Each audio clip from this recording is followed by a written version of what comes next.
नमस्कार साथियों, Vineet kitchen gardening part 2 channel पर आपका स्वागत है। अगर आप मेरे चैनल पर नए आए हैं तो मेरे चैनल को लाइक और सब्सक्राइब जरूर करिए, जिससे कि आगे आने वाली वीडियो के बारे में आपको जानकारी हो सके। साथ ही बेल आइकन का बटन दबाना ना भूलिए, जब मेरे द्वारा नई वीडियो अपलोड हो तो आपके मोबाइल पर नोटिफिकेशन जा सके। उस नोटिफिकेशन के माध्यम से आप अपने पौधे का अधिक से अधिक लाभ उठा सकें। साथियों, आज मैं आपको बताने जा रहा हूं कि खीरा का बीज उगाने का सबसे तेज़ और आसान तरीका, जिसके माध्यम से आप अपने बीज को बहुत जल्दी जर्मिनेट कर सकते हैं और पौधा बना सकते हैं, और इस प्रकार से आपको बहुत जल्दी खीरा प्राप्त होने लगेंगे। देखिए, मेरे द्वारा खीरा का बीज लेकर के आपको दिखाया जा रहा है, और दिखाने के बाद से उसे जर्मिनेट करने के लिए आप प्लास्टिक का डब्बा ले लेंगे। देखिए, मेरे द्वारा गोल वाला डब्बा दिखाया गया, उसके बाद से यह देखिए चौकोर वाला डब्बा है, उसे भी ले लेंगे। आइए साथियों, प्लास्टिक का डिब्बा लेने के बाद से मेरे द्वारा टिश्यू पेपर लिया गया है। यह टिश्यू पेपर बाज़ार में आसानी से 20 से 25 रुपये में मिल जाता है। एक बार आप खरीद लेंगे तो बहुत लंबा दिनों तक आपको यह काम आएगा। देखिए, मेरे द्वारा 2 टिश्यू पेपर निकाला गया है। 2 टिश्यू पेपर को इस प्लास्टिक के चौकोर डब्बे में रखा गया है। इसी प्रकार से देखिए 2 और टिश्यू पेपर निकाल करके, और यह जो प्लास्टिक का डब्बा है उसमें रखा जाएगा, जो गोल वाला डब्बा है उसमें भी रखा जाएगा। आप दोनों तरह के डिब्बे में बीज को जर्मिनेट कर सकते हैं, और बीज काफ़ी अच्छी प्रकार से जर्मिनेट हो जाएगा। चूँकि आप जानते हैं कि जो टिश्यू पेपर होता है और नमी काफ़ी अच्छी प्रकार से धारण करता है, और नमी धारण करने की वजह से आपका बीज काफ़ी जल्दी 3 से 4 दिन में जर्मिनेट हो जाएगा। और खीरा का जो बीज होता है वो काफ़ी जल्दी जर्मिनेट हो जाता है। देखिए, मेरे द्वारा खीरा के बीज को दिखाया जा रहा है। यह बाजार से लाया गया है, और 2 बीज को देखिए उसमें डाला जा रहा है। इसके बाद से देखिए चौकोर वाले डब्बे में भी 4 बीज को निकाल के और मेरे द्वारा डाला जा रहा है। इस बीज को डालने के बाद से इसका जो टिश्यू पेपर है उसे हम अच्छी प्रकार से मोड़ लेंगे।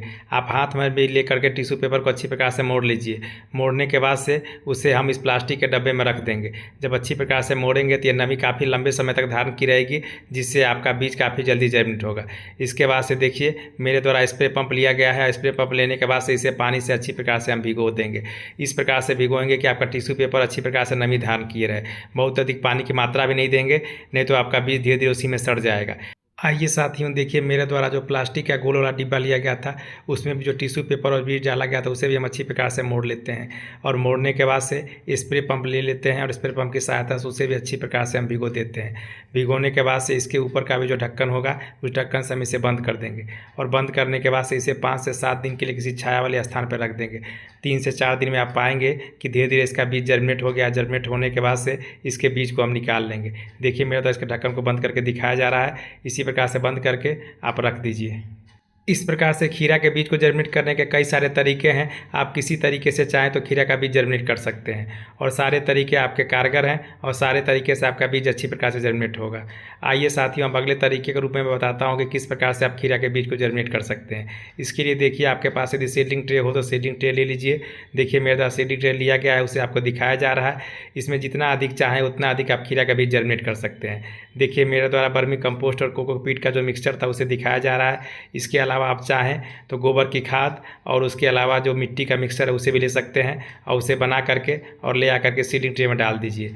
और डालने के बाद से उसी में आप बीज को लगा सकते हैं। देखिए, मेरे द्वारा इसे डाल दिया गया है, और डालने के बाद से बीज को ले करके उसी में लगाया जाएगा। खीरा का बीज का जो नुकीला भाग होगा उसे हमेशा आप नीचे की तरफ रखेंगे, और जो गोल वाला भाग होगा वो हमेशा ऊपर की तरफ रहेगा, क्योंकि नुकीला वाले भाग से हमेशा जड़ निकलती है, और जड़ आपकी जल्दी निकलेगी। यदि आप नुकीला वाले भाग को ऊपर की तरफ कर देंगे तो आपको जड़ निकलने में काफ़ी परेशानी होगी और काफ़ी समय लगेगा। देखिए, मेरे द्वारा बीज को उसमें लगा दिया गया है, और लगाने के बाद से ऊपर से कोकोपीट और जो वर्मी कंपोस्ट है उसकी मिट्टी ऊपर से हम फिल डाल देंगे, जिससे कि उसका बीज नीचे की तरफ अच्छी प्रकार से उसमें ढक जाए। और ढकने के बाद से आइए साथियों, अब हमको स्प्रे पंप की सहायता से इसे अच्छी प्रकार से भिगो देंगे। इसे इस प्रकार से भिगोएंगे कि पानी जो है नीचे की तरफ अच्छी तरह से नमी पा जाए, और जब ये अच्छी प्रकार से भीग जाएगा तो इसे ले जाकर किसी छाया वाले स्थान पर रख देंगे। आइए साथियों, अगले तरीके के रूप में देखिए, मेरे द्वारा प्लास्टिक का गिलास दिया गया है। आप चाहें तो कागज़ का भी गिलास बाजार से लेके आ सकते हैं, और उसके नीचे के भाग को आप काट दीजिए, क्योंकि नीचे के भाग को यदि आप नहीं काटेंगे तो जब आप पानी देंगे तो पानी उसमें रुकेगा तो आपका बीज सड़ जाएगा। इसलिए ओवर वाटरिंग से बचने के लिए इसके नीचे वाला जो भाग है उसे आपको काटना होगा, जिससे कि आपका पानी नीचे से गिर सके। देखिए, मेरे द्वारा इसे कैंची की सहायता से काटा जा रहा है। इसी प्रकार से आप भी काट लेंगे, और काट करके आपको दिखा दिया गया, इसी तरह से आप बनाएंगे। इसके बाद आप इसमें वर्मी कंपोस्ट या कोकोपीट का जो मिक्सर बनाया है उसे आप डाल दीजिए, या गोबर की खाद या मिट्टी का जो मिक्सर बनाया है उसे आप डाल दीजिए। और डालने के बाद से इसका 3/4 भाग को गिलास को आप भरिए। पूरा गिलास को मत भरिए, 3/4 भाग को अच्छी प्रकार से भरने के बाद से उसमें आप बीज को लगा सकते हैं।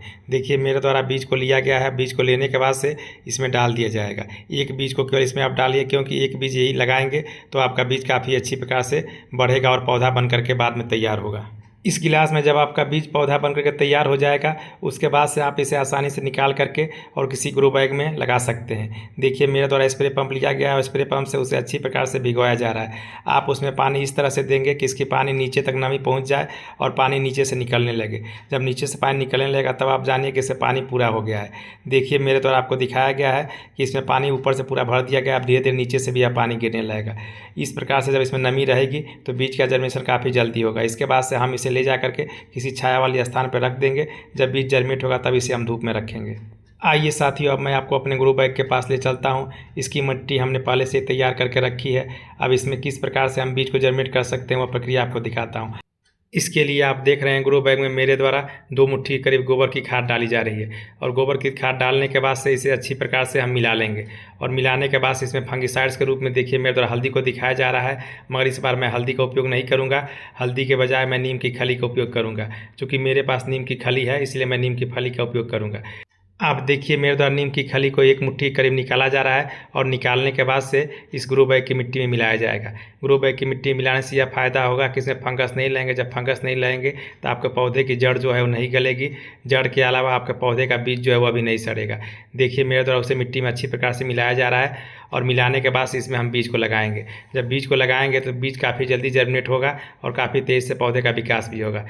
आप देख रहे हैं कि मेरे द्वारा खीरा का बीज ले लिया गया है। उसके बाद से ग्रो बैग की मिट्टी में 2 से 3 इंच गड्ढा कर दिया गया है और उस गड्ढे में एक खीरा के बीज को हम लगा देंगे। खीरा का बीज का जो नुकीला भाग होगा नीचे की तरफ होगा। उसके बाद से हम बीज को अच्छी प्रकार से ढक देंगे और ढकने के बाद से उसे अच्छी प्रकार से पानी दे देंगे। उसके बाद से आइए मैं आपको 15 दिन के बाद से खीरा के बीज का रिस्पांस दिखाता हूँ। देख रहे हैं आप खीरा का बीज कितनी अच्छी प्रकार से जर्मिनेट हो गया और कितना साफ़ सुथरा है, 4 से 5 पत्ते का हो गया है। इसी तरह से देखिए गमला में भी इसका बीज लगाया गया तो वह भी अच्छी प्रकार से बढ़ गया है। 15 दिन के बाद आप देख रहे हैं कि खीरा का बीज अच्छी तरह से पौधा बन गया है। अब इसे हम छोटे ग्रो बैग में से निकाल करके किसी बड़े ग्रो बैग में ट्रांसप्लांट करेंगे, जिसके बाद से यह धीरे धीरे काफ़ी तेज़ी से बढ़ने लगेगा और बढ़ने के बाद से यह फूल फल देना शुरू हो जाएगा। देखिए इसे निकालते समय काफ़ी सावधानी रखें, क्योंकि इसकी जड़ यदि कट जाएगी तो यह खीरा का पौधा सूख जाएगा। आप देख रहे हैं कि मेरे द्वारा खीरे के पौधे को काफ़ी सावधानी से निकाला जा रहा है और सावधानी से नहीं निकालेंगे तो यह सूख जाएगा। इसीलिए आप कभी भी जब पौधे की नर्सरी तैयार करिए तो जितने आपको बीज या पौधे की ज़रूरत हो उससे अधिक आप बीज या पौधा बनाइए, जिससे कि यदि 2-4 पौधा आपके ख़राब भी होते हैं तो फिर नया पौधा ले जा करके उसकी नर्सरी आप उसमें लगा दीजिए। इसीलिए आप देख रहे हैं कि मेरे द्वारा खीरा का ज़्यादा मात्रा में जर्मिनेशन किया गया है। आइए साथियों, अब देखिए मेरे द्वारा 18 बाय 18 इंच के ग्रो बैग में 2 से 3 आप खीरा का पौधा लगा सकते हैं। उसके लिए देखिए 2 मुट्ठी करीब मेरे द्वारा उसमें गोबर की खाद डाला गया है और 1 मुट्ठी करीब आप देख रहे हैं नीम की खली को डाला जाएगा, क्योंकि अब फंगिसाइड्स का काफ़ी अच्छा काम करेगा और आपके पौधे के जड़ को गलने से बचाएगा।